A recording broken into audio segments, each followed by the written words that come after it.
अस्सलाम वालेकुम दोस्तों, कैसे हैं आप? उम्मीद है आप लोग सब खैर और आफियत से होंगे। आज मार्केट का बहुत अच्छा दिन रहा। जैसा कि कल हमने एक्सपेक्टेशन की थी उसके बिल्कुल मुताबिक उतरा और मार्केट ने एक अच्छी परफॉर्मेंस शो की। अगर मार्केट की अगर हम समरी कर लें तो मार्केट माशाल्लाह आज 1,14,000 का टेस्ट कर चुकी है ऑलरेडी, उस पर स्टैंडिंग पे, और 3,300.8 कराने में कामयाब हुई। ओवरऑल 3% का इंक्रीज़ है। देखें, कल हमने आप लोगों से इसके ऊपर बहुत डिटेल से बात की थी कि मार्केट के पास 1,11,000 का एक लेवल है। अगर वो उसको अपने अच्छे वॉल्यूम के साथ उसको ब्रेकआउट कर दे तो ये नई हाई की तरफ जाएगी। जो हमने हमारी एक्सपेक्टेशन है वो है 1,30,000 की। आप लोगों ने कल हमारी जो वीडियो है मैं इसमें टैग कर रहा हूँ, आप उसको देखिएगा तो आपको एक अच्छा आइडिया होगा। तो मैं इस पर एक ज़्यादा टाइम नहीं लेता वरना वीडियो फिर बहुत लंबी हो जाती है। तो बेहतर यह है कि आप लोग उसको देख लीजिएगा। दोस्तों, मेरा जो मार्केट में कंसर्न है वो हमेशा से यही रहा है, पेनी स्टॉक के अंदर ज़्यादा वॉल्यूम।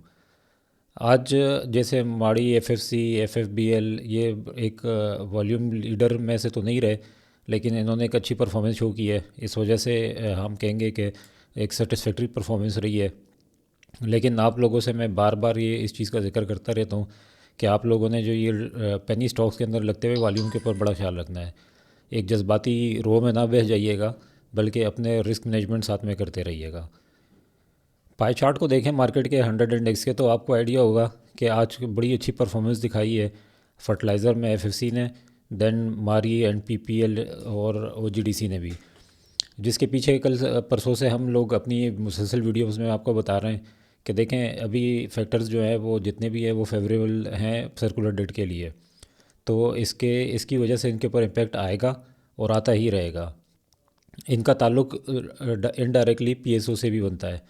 तो जब इनका सर्कुलर डेट का इशू रिजॉल्व होगा तो पीएसओ का भी ऑटोमेटिकली इस पर ड्रिल डाउन इफेक्ट होगा। तो ये आप लोगों ने देख नज़र में रखना है। और ये गोइंग फारवर्ड इसमें हम इस पे और एक्सपेक्ट करते हैं कि पॉजिटिविटी आएगी। जिसकी सबसे बड़ी वजह आप देखेंगे कि आने वाले दिनों में सर्कुलर डेट में ना कोई पेशरफ्त होने वाली है। जी, अगर कंपनीज़ की बात करते हैं तो एफएफसी ने अकेले ही तकरीबन 800.8 कर दिए हैं, फॉलोड बाय मारी, PPL, PSO and so on so fourth. और जो नेगेटिविटी का शिकार रहे हैं वो बैंक्स एंड सीमेंट के थोड़ी बहुत प्रॉफिट टेकिंग हुई है। अच्छा देखें, इसमें बैंक्स का तो मैंने अपनी पिछली 2-3 वीडियो से मुसलसल कहता आ रहा हूँ कि इसमें इशू है।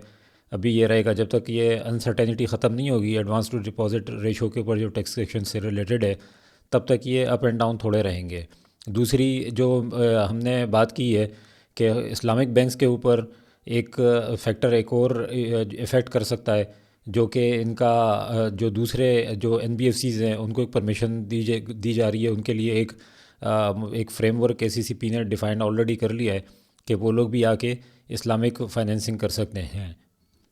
तो इससे इनका मार्केट शेयर कम होगा और तभी ये लोग थोड़े नेगेटिविटी का शिकार हुए। अच्छा, इनमें से आप देखेंगे कि फर्टिलाइज़र सेक्टर्स में अभी तकरीबन सब ने ही परफॉर्म किया है। एक ईफर्ट जो है वो अभी परफॉर्म नहीं कर पा रहा उस तरह से जिस तरह इसको करना चाहिए।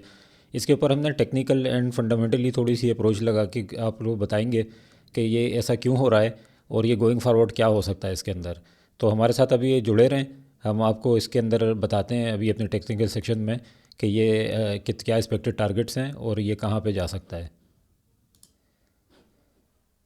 और साथ में ये चीज़ आप नोट कर लीजिएगा, जो हम वर्किंग करते हैं वो आप लोगों की एक गाइडेंस के लिए होती है, ना कि वो कोई इन्वेस्टमेंट एडवाइस है। तो बाकी जो रिस्क के सारे फैक्टर्स हैं आपने अपने ख़ुद एवेलुएट करने और देन आप लोगों ने डिसीजन लेना है इसके ऊपर। ये सिर्फ एक हम वर्किंग करते हैं फॉर एजुकेशनल पर्पस। आप लोगों को इस चीज़ का आइडिया हो जाएगा। जब आप इसको अपने तौर पे रिव्यू करेंगे तो अच्छे तरीके से डिसीजन लेंगे। टेक्निकल एस्पेक्ट से थोड़ा लॉन्ग व्यू लेते हैं मार्केट का। तो देखें, कल हमने डिस्कस किया था कि ये एक चैनल है, ये जब ब्रेक कर देगा तो आपको एक मार्केट की डायरेक्शन सेट होती हुई नज़र आएगी। और आज इसने बिल्कुल वैसा ही किया कि इसने 1,11,000 का लेवल तोड़ा और फिर उसके बाद जो है ये एक अपवर्ड मोमेंटम बना दिया। अच्छा, यहाँ पे देखें, कल भी हमने जिक्र ये किया था कि देखें मार्केट एक डायरेक्शन में स्ट्रेट फॉरवर्ड नहीं जाएगी, यहाँ पे एक कंसोलिडेशन का पैटर्न भी बना सकती है और देन ये अब जा गोइंग फॉरवर्ड ये आपको 1,30,000 भी दिखा सकती है, जो हम अभी डिस्कस करते हैं कि क्यों इस तरह से हो सकता है। और बाय द वे ये हमने कल अपनी वीडियो के अंदर पूरी डिटेल से एक्सप्लेन भी किया था वो कौन से फैक्टर्स हैं जो कि इसको 1,30,000 तक पहुंचा सकते हैं। और एक दो इसमें हमने मज़ीद ऐड किए हैं जो ट्रिगर बन सकते हैं मार्केट के लिए बहुत अच्छे तरीके से, ताकि इसको 1,30 तक ले जाएं। लेकिन आपको फिर बता रहे हैं कि आप जहन में ये रखिएगा कि आप लोगों को ये कंसोलिडेशन करती हुई नज़र आएगी यहाँ तक जाते में, ना कि कोई स्टीप अपवर्ड मोमेंटम बनाती हुई जाएगी। तो आप लोगों ने अपने रिस्क एंड रिवार्ड के रेशो को मेंटेन करते हुए अपनी पोजीशंस को बिल्टअप करना है और प्रॉफिट टेकिंग करते रहनी है टाइम टू टाइम। एक पॉइंट आप यहाँ पे एक और नोट कीजिएगा कि मार्केट जब यहाँ से गई है तो ये प्रोबेबली कि रीटेस्ट करने के लिए इस चैनल को वापस भी आए। तो उसमें अगर आपको एक्सपेक्टेशन लगे कि 2-3 हज़ार या 4-5 हज़ार की करेक्शन आ जाती है पॉइंट, तो आप इससे घबराइएगा नहीं, क्योंकि ये इतने हाई लेवल पे जाके मार्केट में अगर 1% भी आ जाता है तो इसका मतलब है 1100 पॉइंट निकले। तो 2-3% जब बढ़ रही है मार्केट, आपको इतने 3-3.5 हज़ार पॉइंट ऐड करके बता रही है, तो जब गिराएगी भी तो वैसे हिसाब से गिराएगी, बल्कि गिराने में तो कुछ ज़्यादा ही गिरेगी। तो आप लोग इस करेक्शन से मुहतात रहिएगा, ज़्यादा पैनिक में भी नहीं आ जाइएगा। अब अगर आपने सॉलिड स्टॉक्स के अंदर इन्वेस्टमेंट की हुई है तो हमारा जो लॉन्ग टर्म एक्सपेक्टेशन है वो यही है 2025 की, ये इसको मीट कर सकता है। आवरली चैनल्स में भी अब देखें तो मार्केट अपने चैनल में बैक आ गई है। कल हमने ये डिस्कस किया था तो ये यहाँ पे मूव कर रही थी, अब ये इस चैनल में वापस आ गई है। तो शॉर्ट टर्म में आप देखेंगे कि आप लोगों को जो इसका टारगेट या रेजिस्टेंस मिल सकती है वो आपको 1,15,000 के ऊपर लेवल पे मिलेगी, जहाँ पे हम देखेंगे कि शॉर्ट टर्म ट्रेडर्स एग्जिट होने की कोशिश करेंगे। तो आप लोगों ने भी अगर शॉर्ट टर्म ट्रेडर्स हैं तो अपने प्रॉफिट्स यहाँ पे बुक कर सकते हैं।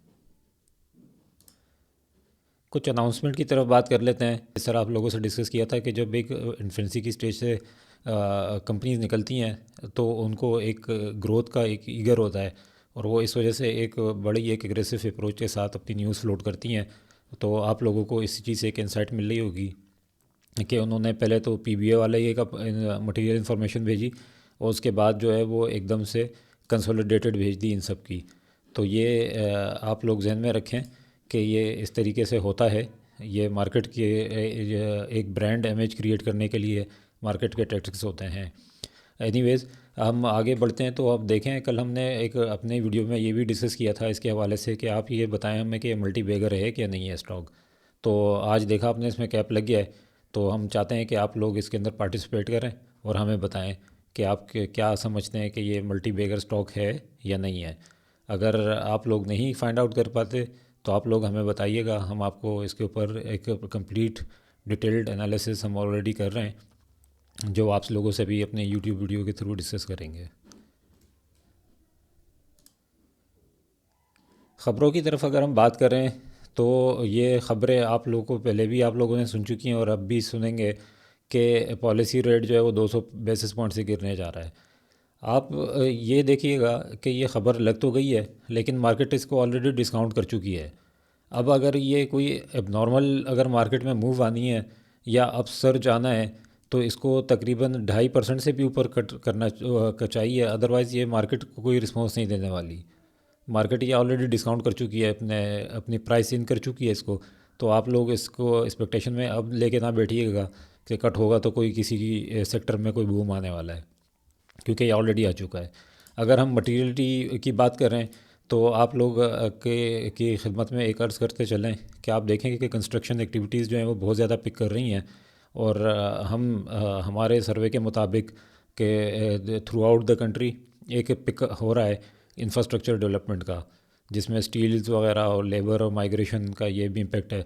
तो हम एक्सपेक्ट कर रहे हैं कि आप देखेंगे कि एक मोमेंटम बिल्टअप होगा because of overall cut in interest rate, जिसमें इकोनॉमिक एक्टिविटी एकदम बढ़ेगी, बूस्ट होगी, जिसमें आप देखेंगे कि सीमेंट, स्टील और बाकी जितनी भी अलाइड इंडस्ट्रीज़ हैं उसके अंदर हम एक पिक देख सकते हैं गोइंग फॉरवर्ड। तो आप लोग इसको इन सेक्टर्स के ऊपर नज़र रखिएगा, इनको वैल्यू करते रहिए, और अगर कोई आप लोगों को हमसे कोई डिस्कस करना हो तो बिल्कुल हमें बताइएगा, हम आपको इसके ऊपर गाइड करेंगे। जैसा कि अभी थोड़ी देर पहले हमने डिस्कस किया था कि हम ई फंड के ऊपर थोड़ा सा आप लोगों को गाइड करेंगे और डिस्कस करते हैं कि इसका क्या एक्सपेक्टेशन है और क्या किस तरीके से ये बढ़ रहा है। देखें, अभी मैंने कुछ वीडियोस बनाई थी इससे पहले भी, उसके अंदर जिक्र किया था इसके पास एक स्ट्रॉन्ग रेजिस्टेंस जो है वो तकरीबन 215 रुपये की है, और ये वो उसी से ही रेजिस्ट करता है। अब ये जब रेजिस्ट कर रहा है और यहाँ पे ये वापस देखें बड़ी स्ट्रॉन्ग किस्म की यहाँ पे एक बिल्डअप कर रहा है। अगर आप इसको एक मैं इसके नीचे एक ट्रेंड लाइन ड्रॉ करूँ तो ये एक अपर ट्रेंड में ही है अभी भी। तो इट मीन्स कि देर आर मोर चांसेस कि ये इसको यहाँ से ब्रेक कर देगा। आप लोगों ने इसके ऊपर नज़र रखना है। टेक्निकली ये एक बहुत अच्छी आप लोगों के लिए इन्वेस्टमेंट हो सकती है जिसमें रिस्क अंडर कंट्रोल है आप लोगों के लिए, और ये आपको एक अपसर्ज दिखा सकता है जो कि हम एक्सपेक्ट कर रहे हैं कि 242 तक जाएगा, 220 देन 242। तो ये आप लोग इसमें देखिएगा, फिर हमें बताइएगा कि ये किस हद तक जो है टेक्निकली आप लोगों के लिए खुशाइन साबित रहा है या नहीं। अब ज़रा देखते हैं कि जो हमारी वैल्यू है ये क्यों इस तरह से रजिस्ट करता है 215-13 के पास आके।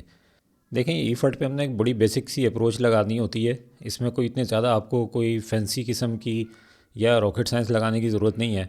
आप बस इसको देखें कि डिविडेंड की वैल्यूएशन करें और सीधा सीधा इसका निकाल लें कि फंडामेंटली क्या होती है, क्योंकि एक ये इंडस्ट्री ऐसी है जो डिविडेंड पे आउट की बेसिस पे वैल्यू होती है। तो आप उसके ऊपर अगर टेक्निकली मैं बात करूँ तो डिविडेंड डिस्काउंट मॉडल निकाल लें या प्रेजेंट वैल्यू निकाल लें। उसके जो आपके करंट इंटरेस्ट रेट है उसमें एक मार्जिन ऑफ सेफ्टी ऐड कर दें और उसकी प्रेजेंट वैल्यू निकाल लें, आपको पता चल जाएगा वो क्या है। खैर, अब इसके बजाय हम बेहतर है कि एक प्रैक्टिकल एग्जांपल ही करके देख लेते हैं। तो आइए ज़रा सा इसकी तरफ हम नज़र डालते हैं।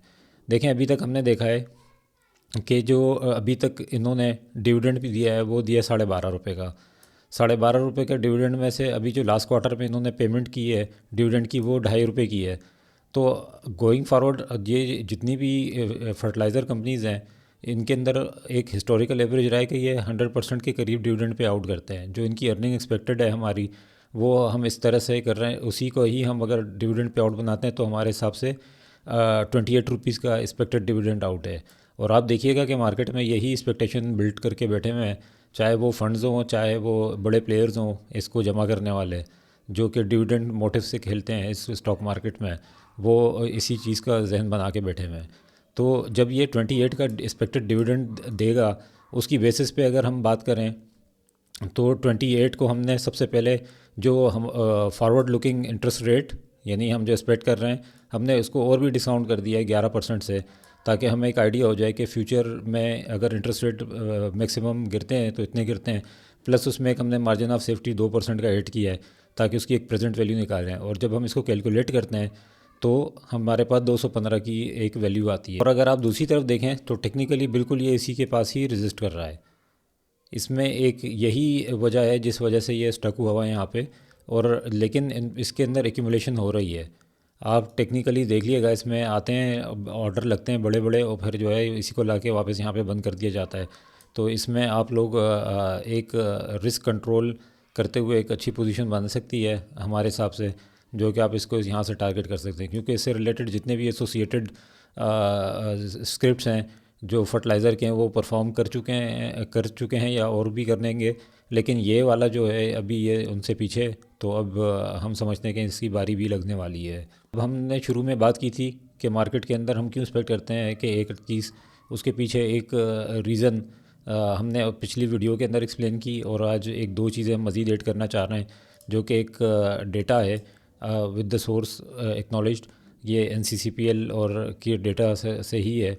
उसके अंदर ये देखें, अब आप ये देखिएगा कि during the month of October जो टोटल पार्टिसिपेंट हैं वो 683 से बढ़ गए हैं इंडिविजुअल्स, और फॉरेन इंडिविजुअल भी बढ़े हैं। और तो आप लोगों को से एक सिग्निफिकेंट इम्प्रूवमेंट यहाँ पे नज़र आ रही होगी। और गोइंग फारवर्ड अगर ये देखें तो इनकी तरफ से एक इंजेक्ट होनी है लिक्विडिटी और पार्टिसिपेशन भी बढ़ेगी। और दूसरी तरफ अगर हम बात कर लेते हैं फ़ंड्स की तरफ से, तो फंड्स की तरफ से अभी एक कोई लिक्विडिटी का इन्फ्लो इतना ज़्यादा हुआ नहीं है, वो उसके बारे में हम आप लोगों को बताते चलें।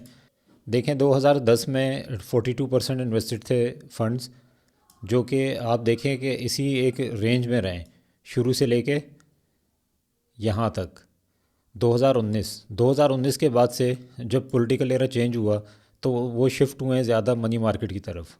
अब मनी मार्केट यहाँ से यहाँ तक इनकी मनी मार्केट में रही है।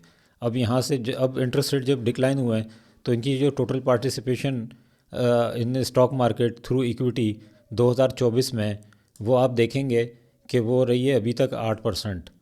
और अब ये लोग इंजेक्ट कर रहे हैं जिससे अब आपको एक मोमेंटम नज़र आ रहा है कि फ़ंड्स के अंदर बहुत ज़्यादा बाइंग आ रही है।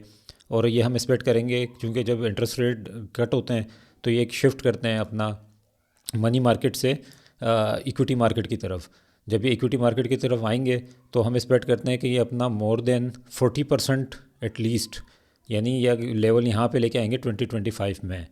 तो जब ये यहाँ पर लेके आएंगे तो अभी मार्केट में एक अपसाइड काफ़ी पोटेंशियल मौजूद है, जो हमने लास्ट वीडियो में एक्सप्लेन किया है कि तकरीबन 20% अभी है इसमें गुंजाइश कि ये 130 या 135 को भी इवन मार्क कर सकता है। तो दोस्तों, आप लोगों को होप ये पसंद आया होगा। अगर आप लोगों का कोई क्वेरी या क्वेश्चंस हैं तो प्लीज़ लेट अस नो। सो अपना ख्याल रखिएगा। तो अभी तक के लिए इतना ही। अल्लाह हाफिज़।